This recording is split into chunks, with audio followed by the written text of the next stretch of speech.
if 2 raised to the power 2x minus 3y equals 32 and log of xy equals to 2, find the values of x and y. Y for the month of 2006. To solve this one, I'll take each of them as different stories and then form equations from them. Now let's begin from this one here. 2 raised to the power 2x minus 3y is equal to 32. 32 can be written as 2 times 2 times 2 times 2 times 2. 2, 3, 4, 5 places. 2 times 2 is 4. 4 times 2 is 8. 8 times 2 is 16. 16 times 2 is 32.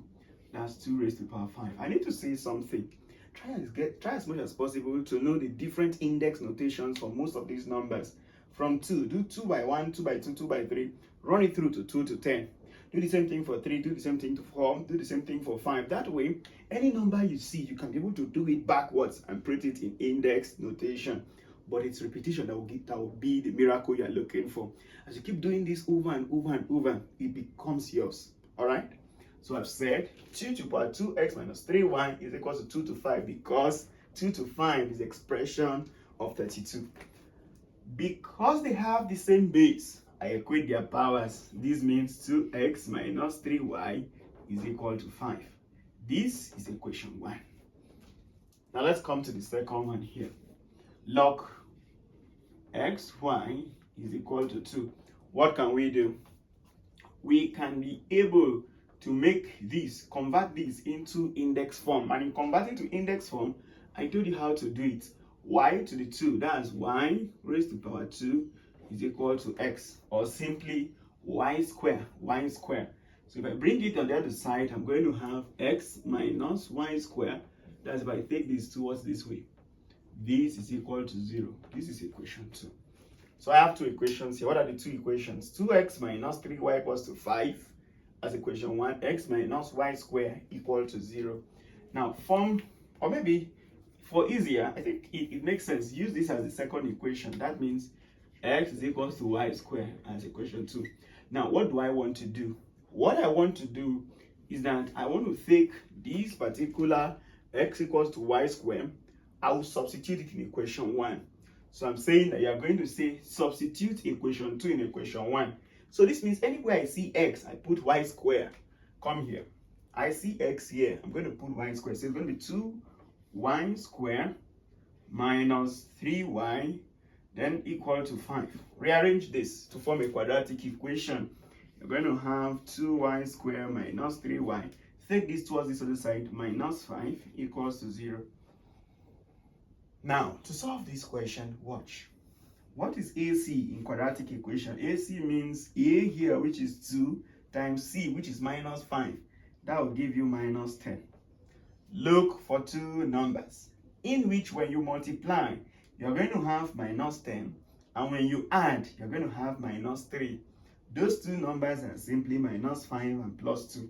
So I replace it here in this place. So you have something like this: 2y squared minus 5y plus 2y minus 5 equal to 0. Match it by pairing like this.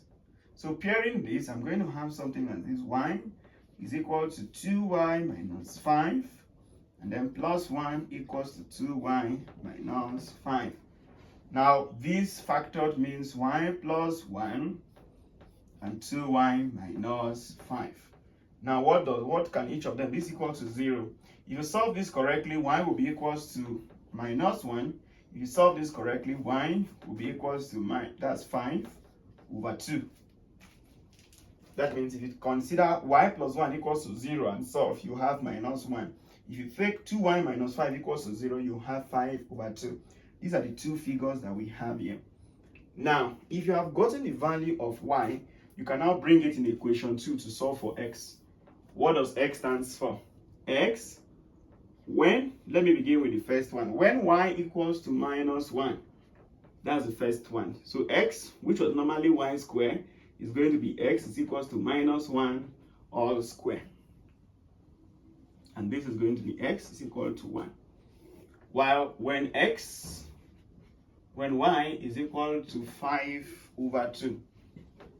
So x, which normally is y squared, will be x is equal to, what is y? That's 5/2 all square. So x becomes 5 square is 25 and 2 square is 4.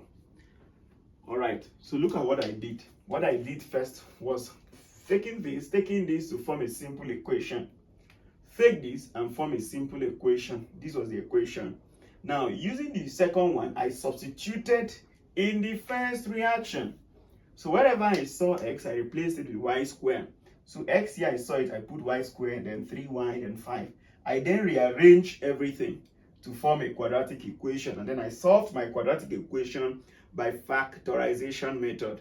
Then after solving the quadratic equation where I got y minus 1 and 5/2, I then proceeded to insert it in second equation to solve for x. And this was it. So these are the two options you see there in that question. Until then, see you next time.